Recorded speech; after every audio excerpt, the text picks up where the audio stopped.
This episode is brought to you by Jira. Jira is the only project management tool you need to plan and track work across any team. So if you're a team of developers, Jira better connects you with teams like marketing and design, so you have all the information you need in one place.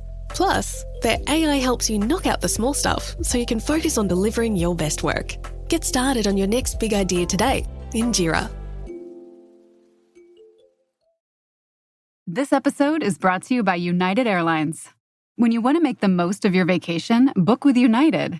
They're an airline that cares about your travels as much as you do. United is transforming the flying experience with Bluetooth connectivity, screens, power at every seat, and bigger overhead bins to help fit everyone's bag. And with their app, you can skip the bag check line, get live updates, and more. Change the way you fly. Book your next trip today at united.com.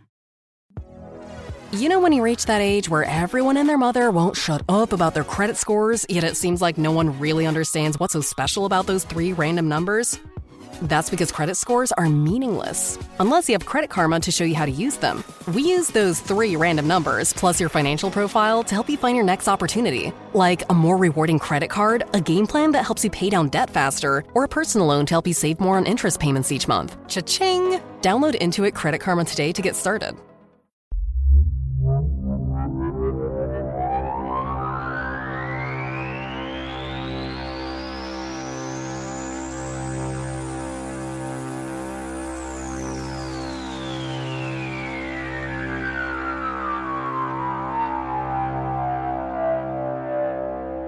The first ever documented UFO sighting in Elmwood, Wisconsin was in 1956, but the world was introduced to the small town beginning in 1976, when Officer George Wheeler witnessed his second unidentified flying object and passed away less than a year later. Many say that he ultimately succumbed to the injuries he suffered as a product of that encounter. Now, whether or not this is true will have to be decided by you after we cover it more in depth in this presentation. Officer Wheeler would prove to be only the beginning in the events involving strange lights and craft in the skies over Elmwood and the other areas of the Pierce County Triangle. The self-proclaimed UFO capital of Wisconsin, mentioned on more than one occasion as the UFO capital of the world, this farming town is surrounded with stories of lights following teenage drivers, craft hovering over vehicles as they're pulled over on the side of the road, windows showing shadowy figures within the anomaly, as well as large UFOs splitting into smaller ones, with each piece moving completely independently of each other at impossible angles and speeds before merging back into one. All of these and more jump-started an idea by a man from nearby Chippewa Falls who would propose a landing pad for the mysterious pilots, welcoming them with open arms. The $50 million idea became so well known that figureheads such as Dan Rather and Geraldo Rivera came knocking on the town's front door to get the whole story. Today we dive into the history of unknown craft in the skies of this small western Wisconsin town and uncover the story of those that witnessed them. Today we present the details involving UFOs over Elmwood. Welcome back to Infinite Rabbit Hole.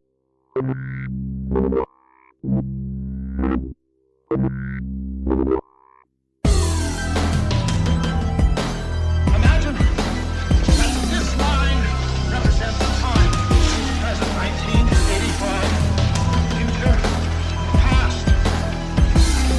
Prior to this point in time, somewhere in the past, the timeline skewed into this tangent, creating an alternate 1985.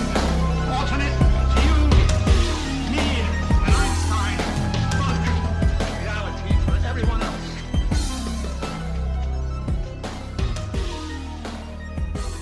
A few months ago, on April 27th, myself and my co-host Jake took a trip that was no doubt one of the biggest and most important things that we will do as the Infinite Rabbit Hole, and hands down the biggest thing that we have done so far.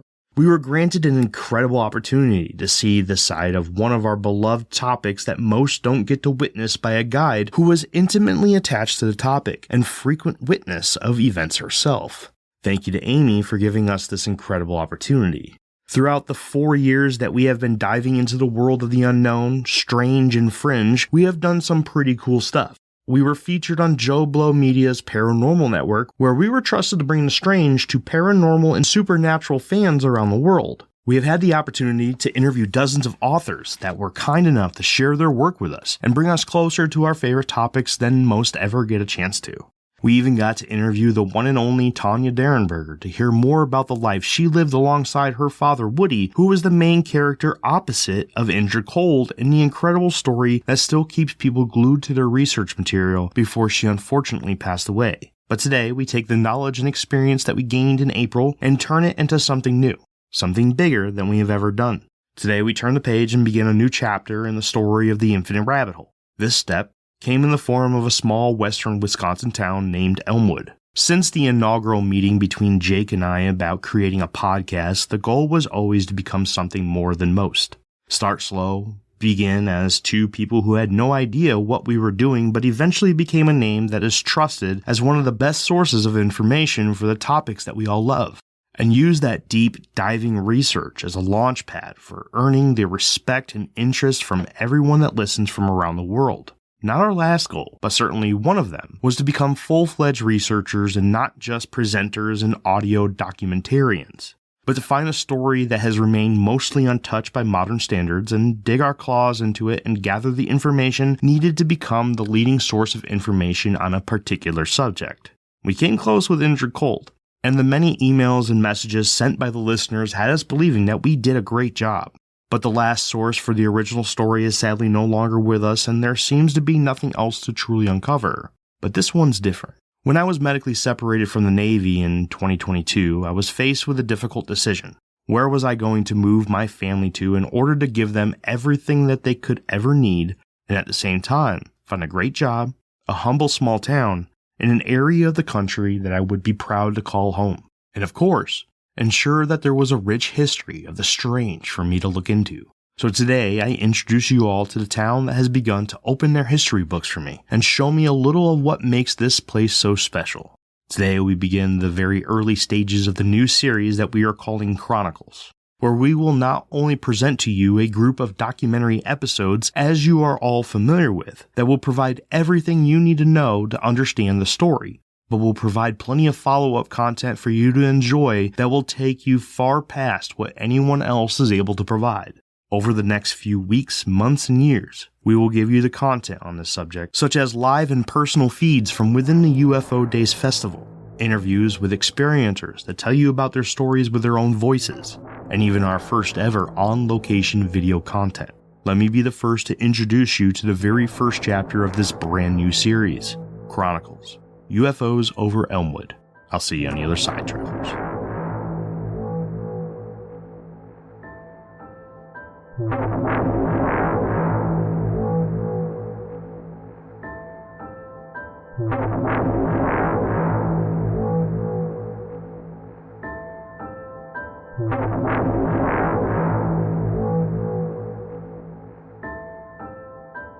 Sightings.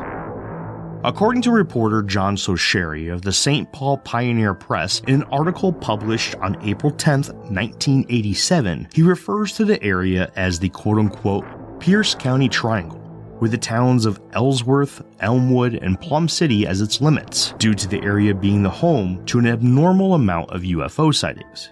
The following reports are all from within this infamous Pierce County Triangle, although there are many others just outside of it in towns such as Prescott and River Falls, Wisconsin. I had to draw the line somewhere, and the Triangle seemed like a great place. December 11th, 1956. A reddish glowing disc was spotted about 20 feet above the ground by motorists on Highway 72 just east of Elmwood before it moved away. People lined up on the side of the road to exit their vehicles and watch as a craft that was completely silent only 20 feet above the ground hovered along in front of them. Those that witnessed the event described the craft as being about 45 feet long. This incident is credited as one of the very earliest, if not the first documented encounters with a UFO in Elmwood. June 1972. Hobbs Wilson witnessed two glowing objects hovering over a barn for about 45 minutes. This event was originally reported in the Stillwater newspaper. Fun fact, the location of Hobbs' sighting is one of the 2 signs that you can find around Elmwood that mark these historical sightings. March 14th, 1975, at 8:30 p.m. The Gibbons were out snowmobiling with another couple around the area of Plum City, just about 15 miles south of Elmwood, when the party witnessed 2 white lights and a large red light coming over a nearby hill. What they originally thought was a car on the road soon proved to be something completely different, as whatever it was hovering over a nearby tree line and was completely silent. The 2 couples sped off as fast as they could towards a barn house that was nearby and took shelter. They had no idea whose property they were on at the time, but they just all felt the need to run and hide from whatever it was. This craft would later be described as almost identical to the one that Carol Forster claimed to have been chased by when driving home with her children. Roughly the same shape and color being radiated, even down to the feature of legs or supports on the other side. This sighting, the Forster event, and Officer Wheeler's second experience all happened within a year of each other. Now, the Forster and Wheeler events will be expanded upon in part 2, where that episode will be dedicated completely to the Forster and Wheeler events, as they are the 3 biggest events in the Elmwood story. 1976. Once a U.S. Navy pilot during World War II, Bob Schuler and a friend of his witnessed a UFO a few miles south of town after they specifically went looking for flying saucers. The one detail about this sighting I was able to find was that the thing they saw made absolutely no noise. April and May 1976. About another 6 more sightings would be reported describing minor events involving strange craft and our lights in the sky in and around Elmwood in the month following Officer Wheeler's second experience with a UFO. Yet again, more on Officer Wheeler's experiences in the next episode. One of which were only referred to as Mr. and Mrs. Don Y, who were accompanied by Paul Fredrickson. With Kathy H. and Gail B. in the car immediately behind them, they all witnessed something in the night sky on their way back from an EMT training course, and all 5 people described the craft as orange and glowing. Kathy and Gail would again witness an anomaly with 2 bright lights pointing in the direction that it was flying, which seemed to keep pace with their car a week later on the night of May 20th, 1976. This time they were just outside of River Falls, about 30 miles to the west of Elmwood, on State Road 29. After a period of watching whatever it was moving just behind the tree line from their point of view, they decided to pull over and watch to see what it did. Almost immediately, the 2 lost track of it and sat for a little while watching the night sky in all directions. Surprised, one of them moved their head outside of the window to look above the car, where they spotted it sitting about 80 to 100 feet directly over them. Both women sat and watched and gathered as much visual information about the craft that they could this time. Details such as red and blue flashing lights on one side, a perfectly round shape, and the craft just not being very big. As the women began to move again, the craft began moving in the opposite direction until it was completely out of sight.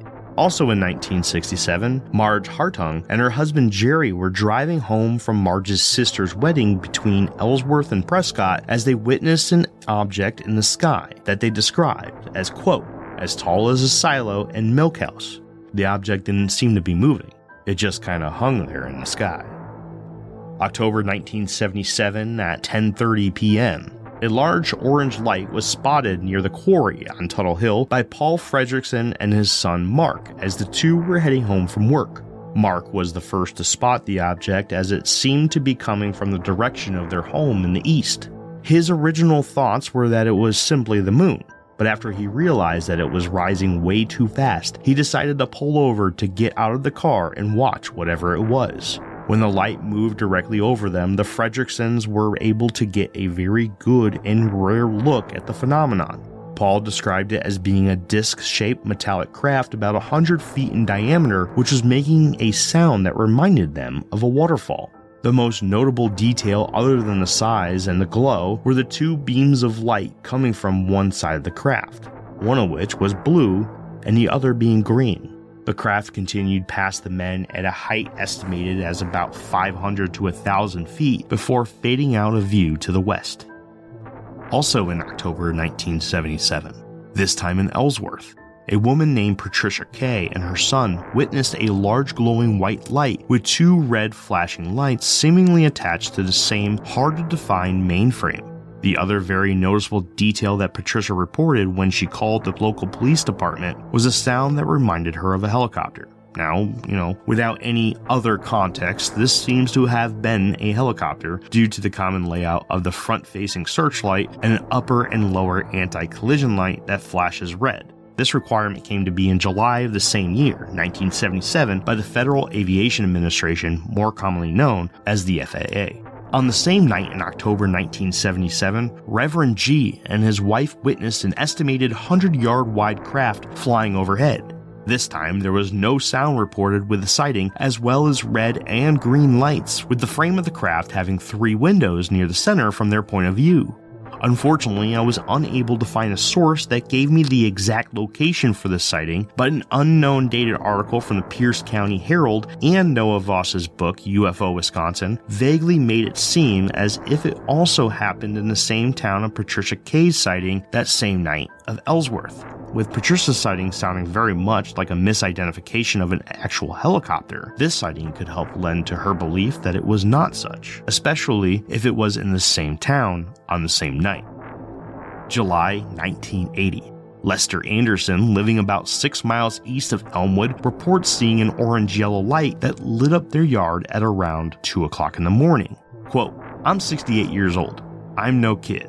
I've never seen anything like that before," as quoted by an unknown newspaper from July 29, 1980, authored by Joe Rhodes. January 1986. 17-year-old Dawn Schroeder and 18-year-old Chrissy Larson were driving home to Elmwood at about 9:30 at night on Wisconsin 183 from a basketball game in Pepin, where the girls witnessed a bright white light almost directly above them. Quote, "It followed us for quite a while," said Schroeder. "There was no sound, just occasional flicks of red and green." August 1988. The Saturday, August 20th, 1988 edition of the Leader-Telegram ran an article about 15 to 20 circular burn marks found in a field at the Evelyn Hutchins farm at the intersection of County Roads P and D. The marks, varying in sizes from 10 to 12 inches, were all consistent in being the same purplish gray color with a white graphite-like residue. The marks on the ground were first discovered by Charles Hudson when he was cutting hay. The Leader-Telegram quotes him as saying, quote, "I didn't have any idea what they were. It's pretty strange. There doesn't seem to be any kind of pattern to them. Who knows how they got there?" A local teenage girl who lives about a mile away from the farm claims to have seen strange lights in the sky over the Hutchinson's field with something dripping off whatever it was to the ground. Samples were gathered by local Tom Weber and sent off to Chicago for laboratory analysis. Tom Weber being a very, very big story in the story of Elmwood and UFOs in the sky will be expanded upon in part 3, so hang tight, travelers. March 7th, 1988. A 17-year-old girl from Bay City and her friend witnessed an object in the sky that had 2 steady white lights at one end and a red flashing light on the other as it hovered over an area that they believed to be the direction of Elmwood. The girls were curious about what it could be, so they decided to drive up closer. But when the lights started heading their way and rested about 20 feet above them, the driver U-turned and drove away. Unfortunately for the girls, whatever it was able to keep pace with them at 60 miles per hour, flying at the same 20-foot height. The 2 girls made it all the way to Red Wing, Minnesota before the light went away. In the March 9th, 1988 edition of the Pierce County Herald, the 17-year-old driver was quoted, quote, "We didn't hear anything, so we know it wasn't an airplane or a helicopter." Now, from my own personal opinion here, without any other context, this seems to have been a helicopter, with its front-facing searchlight on as well as the tail anti-collision light, which would flash red. April 22nd, 1988, at 2:30 a.m., another object was reported by a woman by the name of Ann S. that seemed to have matched the description of the incident with the 2 girls from Bay City, but this time just east of Ellsworth. Anne was able to give a little bit more detail when she reported, such as the presence of a yellow color light on its side, the fact that it looked to be spinning, and that the size of the craft was, quote, "slightly smaller than a hot air balloon." April 23rd, 1988 at 3 a.m. The very next day, a local Elmwood man by the name of Anthony P. reports seeing strange lights at the quarry and strange humming sounds that seem to be accompanying them. Local investigators determined that the humming sound coming from the quarry was in fact coming from a rock crusher being used by workers at the time. But many researchers and locals believe that this is not the case. The quarry is within range of many houses to hear such a piece of machinery being run at 3 a.m., and it is not clear as to whether they were even allowed to run such a machine at the time without violating the noise ordinance of the town. April 28, 1988. 5 days later, 9 a.m., a husband and wife reported seeing a flashing object moving from side to side while they were driving on Ellsworth Stonehammer Road. The couple remained anonymous in their reporting and have never been able to answer any follow-up questions, but the article in the River Falls, Wisconsin Journal that was published shortly after quoted this mystery woman as referring to the lights as, quote, like a strobe light. Whatever it was completely silent and had a white and green light that they watched bounce from one side of the sky to the other numerous times in the 20 minutes the couple watched it. One other anonymous caller from nearby also reported the exact same phenomenon in the sky that night. June 1988. An unnamed family that was traveling between Elmwood and Ellsworth witnessed a bright orange ball of light in the sky just above the horizon. They watched as 4 smaller white lights separated from the orange light and began zigzagging at impossible angles at the speeds that they were traveling before re-emerging with the original orange light. A few seconds later, the large orange light shoots up into the sky and out of view. The entire amount of time the family witnessed the event was about 15 minutes, with the smaller lights being separated from the large one for about 5 minutes. Note, Noah Voss listed different colors in the lights in his book UFO Wisconsin, with the large light being white and the small ones being red. I used the colors that were used because of the article in which I first read the report. Now, I would like to take the time for a few minutes to thank the town of Elmwood, which helped provide the collection of historical articles and reports by simply keeping an incredible record all these years. Unfortunately, the June 1988 sighting that was just referenced was the newest report that they had on file in the collection that I was warranted to study.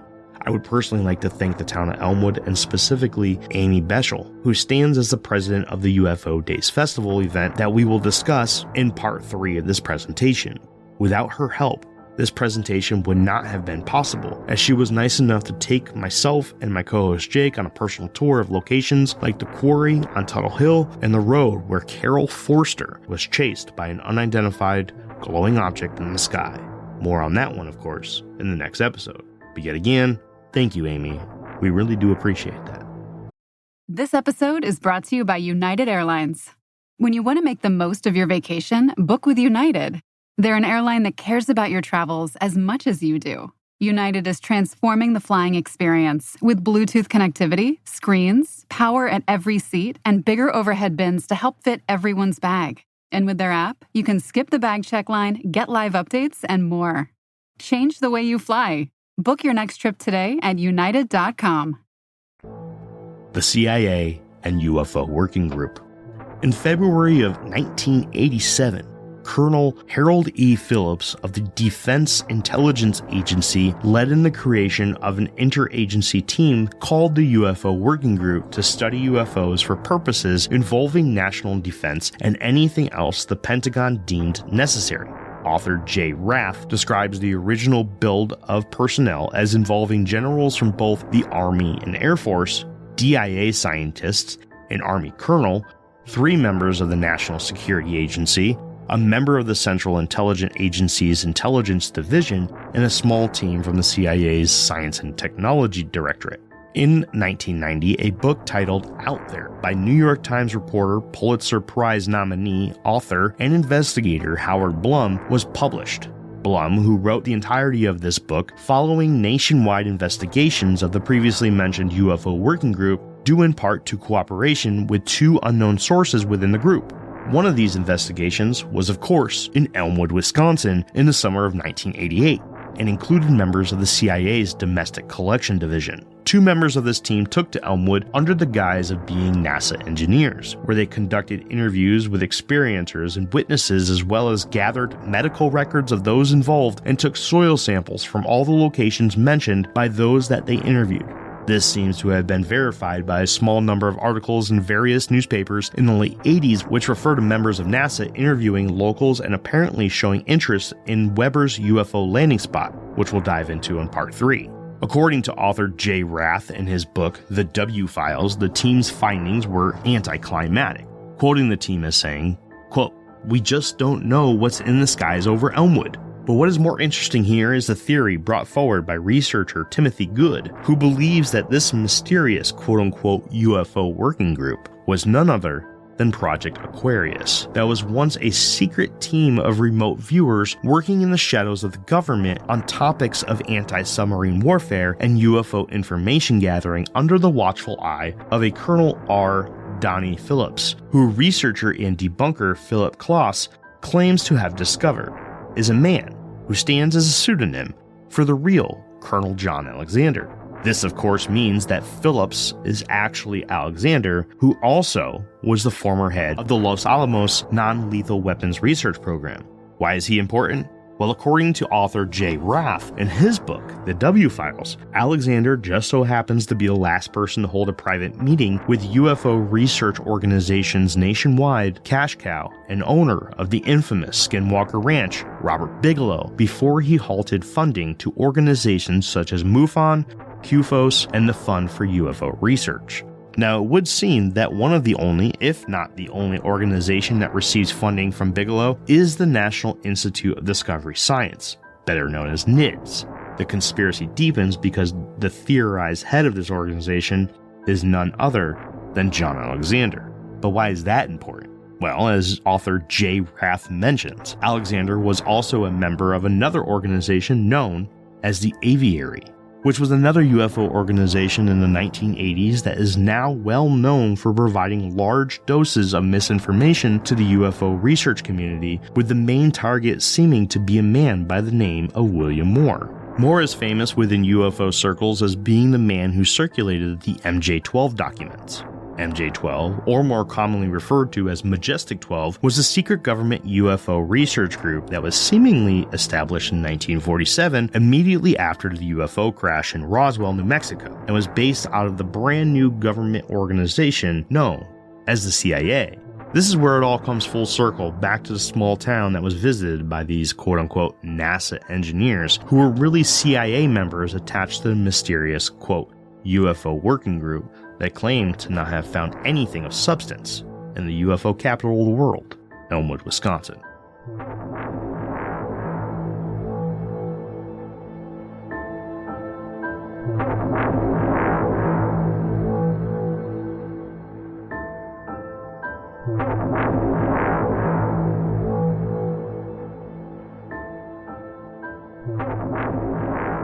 Well, that's it, travelers. That is the end of part 1 of our coverage of Elmwood, Wisconsin. I hope you enjoyed it. Now, we had to get a lot of those smaller events out of the way to make room for the big ones. Next week on part 2 of UFOs over Elmwood, we'll be diving into the Carol Forster event, as well as the 2 from Officer Wheeler. And in part 3, we'll dive into every other piece of information that you need on Elmwood that doesn't involve sightings. Now, yeah, on the end of this episode, we jumped into a little bit of why the CIA was in Elmwood and why they came in as the guise of NASA engineers. And remember, they seemingly didn't find anything in Elmwood. But why were they so interested? And why was it that the UFO working group continued to keep its eye on the small town of Elmwood, Wisconsin? And until next time, I'll see you right back here in this path of the infinite rabbit hole. Bye. I would like to thank you once again for tuning into the Infinite Rabbit Hole podcast. Please make sure to give us a follow and one of those beautiful 5-star ratings on your podcast player of choice. If you would like to join the conversation and stay up to date on all things Infinite Rabbit Hole, head on over to Facebook and search for the Infinite Rabbit Hole Facebook group. You'll know it's us when you see the logo. If you would like to help contribute to the cause, there are a few ways to do so. First, head on over to anchor.fm/Infinite Rabbit Hole and click on the subscribe button, where for $5 a month you'll get access to all our old episodes that will never see the free spotlight ever again. It's horrible stuff, but if you're into that kind of thing, then go check it out. Second, head on over to InfiniteRabbitHole.com and click on the IRH merch shop tab and grab yourself a sweet t-shirt, sticker, or whatever else you see that you wouldn't mind owning.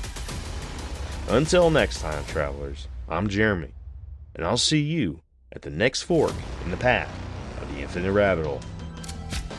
Bye.